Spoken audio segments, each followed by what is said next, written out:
Razabani Fireful TV in association with MTK Global. With me, promoter Nisse Sauerland. Nisse? Yeah. How are you? Yeah, I'm doing very well. Yeah, calming down a little bit after that performance.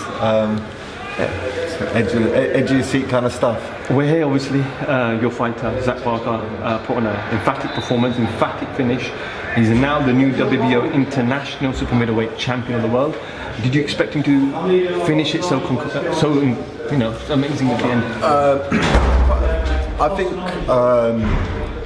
that was a new level we saw tonight. I think Rowan Murdoch, it was an unknown entity coming into this fight, but he was a tough customer, awkward, caught Zach I think in the fourth round, I can't remember exactly, quite a good shot. Zach took it well, sort of bounced around the ring, knocked the dust off and came back and I think the scores were quite close, but I had him quite far up. It was always a competitive fight, but one hell of a finish. I mean, to finish a fighter after such a hard 10 rounds, to finish a fight in the 11th round and a good fighter, Rowan Murdoch being a good fighter, to finish in that fashion, I think you can go all the way. That shows you can go all the way. That late on to pull out such good stoppage, those switching to southpaw, those body shots, I can hear those ribs almost crunching from ringside. It was great. It was a great performance. I know we've spoken about it before, but you've obviously rated him very highly. He's 19-0 now, 13 knockouts, and he's only 25 years old. He said to me on camera there, if Billy doesn't fight Canelo, I want Billy to assault him. Yeah, no, I mean... as his promoter, would you put him in with Billy now? Of course. If the conditions are right. Billy Joe's a great fighter. I think Billy Joe's one of these guys who's frustrating because he's so talented, but he does that. If a fighter's that good, he'll be that good. So he just always raises his game. That's why I give him a good shot against if the fight comes off against Canelo.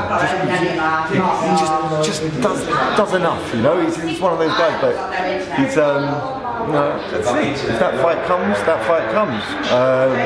There's a lot of interesting fights out there at the moment. The super middleweight's back. It's brimming with great fights. Caleb Plant, Benavidez, Callum Smith, obviously. All these guys, Callum Smith and Zach. What a fight. What else is happening at the moment with Sauerland Promotions and the World Boxing Super Series? What can you tell us? World Boxing Super Series is more my brother's remit.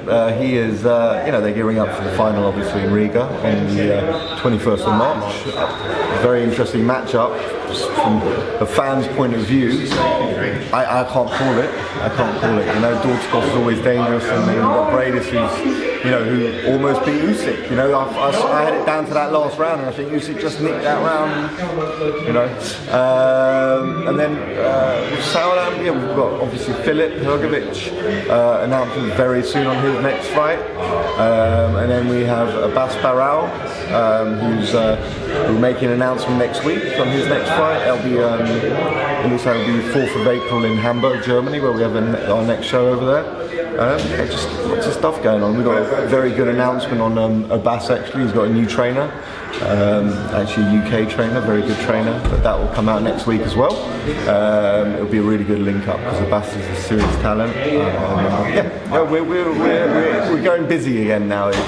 The sort of mid-December to mid-January, a little bit of a lull, but things start moving again now in the boxing world. We know now Dylan White and Povetkin's been announced. We're expecting Usyk, Chisora, Joshua Puda's been announced. We're expecting Wilder Fury 3.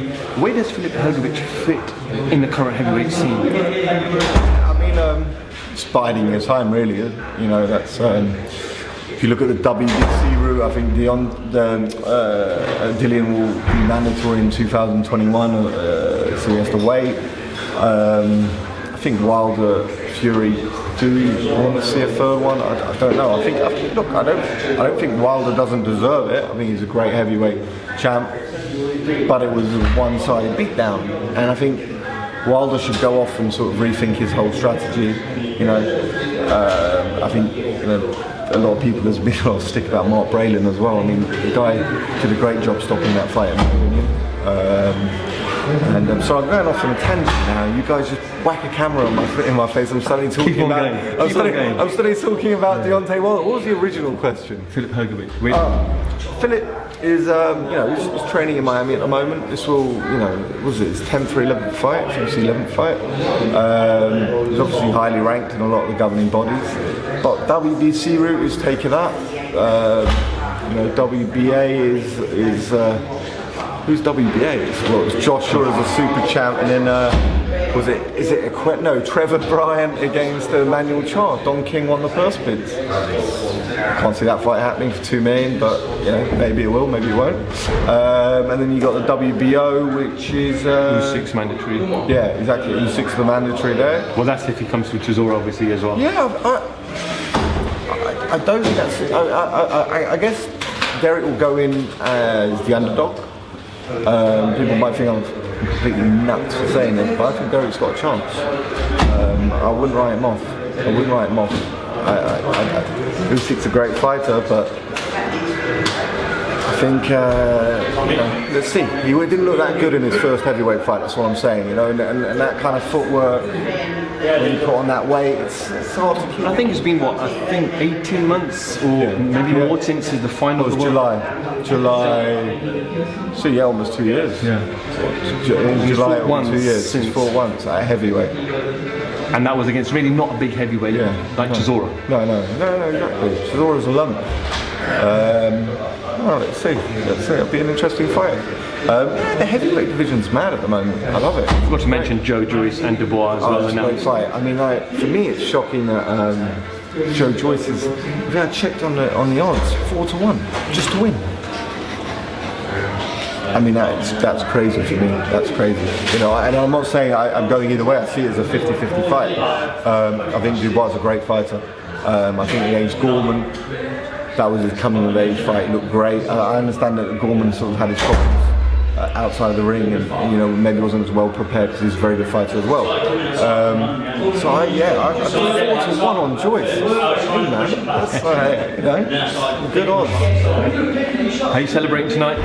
Me? Plans? To be honest, I've got to train back at 8 AM. I'll have a mint tea. Come on, Nisse, no. Yeah, I saw the winks. We know what's in that mint tea. We know what's in that mint tea. Slippers. I'll be chilling. I like Manchester. I used to come up here back in the day. There was a club called Sankey Soaps. Brilliant club. It's like House and Garage, all that kind of stuff. But I don't think it's there anymore. Still pull it off. Still looking young and fresh. I think my raving days are behind me. But let's see. I could be swayed. We had a great night tonight, so. Yeah, we deserve a little bit of a mint tea bender. Listen, well, whatever you do, enjoy your night. Cheers. And be good. Yeah, and we'll surely catch up with you soon. Nisse Sauerland for IFL TV. Thank you very much. Cheers, man. Nice one, man.